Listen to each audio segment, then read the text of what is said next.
जय श्री राम। हर वर्ष रामनवमी पर जब शोभा यात्रा निकाली जाती है, भगवान श्री राम के झंडे लेकर के शांतिपूर्वक जब किसी मुस्लिम बाहुल इलाके से कोई ग्रुप जाता है तो उस पर पत्थर बरसाए जाते हैं। शोभा यात्रा को तहस नहस करने की कोशिश की जाती है। इसी बात पर लोग कहते हैं कि यह देश गंगा जमुना तहजीब से चलती है। मैं मानता हूं कि यह देश गंगा जमुना की तहजीब से नहीं बल्कि बुलडोजर से चलती है। उन आताताइयों के घर पर बुलडोजर चलने चाहिए जो देश की संपत्ति को नाश करते हैं, जो देश की संपत्ति को बर्बाद करते हैं। उन आताताइयों के घर पर बुलडोजर चलना चाहिए। रामनवमी भगवान श्री राम की शोभा यात्रा निकालने पर यह देश हिंदुस्तान है, सनातन धर्म का यह देश है, और इस देश में जब रामनवमी पर शोभा यात्रा पर पत्थर चलाई जाती है तो कितना दुखदाई, कितना पीड़ा होती है, इसको मैं कैसे बयान करूं।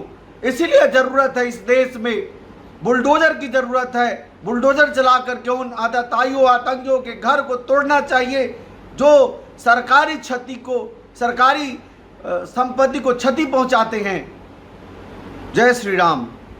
हर वर्ष रामनवमी पर जब शोभा यात्रा निकाली जाती है, भगवान श्री राम के झंडे लेकर के शांतिपूर्वक जब किसी मुस्लिम बाहुल इलाके से कोई ग्रुप जाता है तो उस पर पत्थर बरसाए जाते हैं।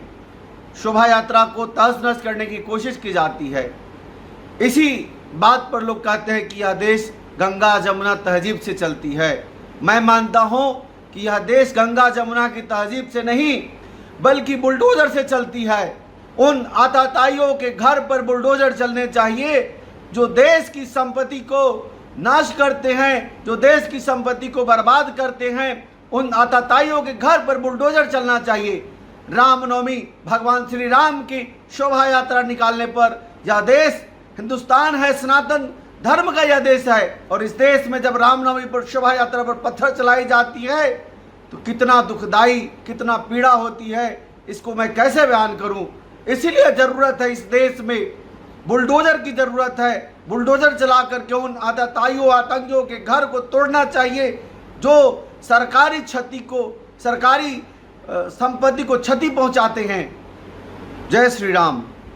हर वर्ष रामनवमी पर जब शोभा यात्रा निकाली जाती है, भगवान श्री राम के झंडे लेकर के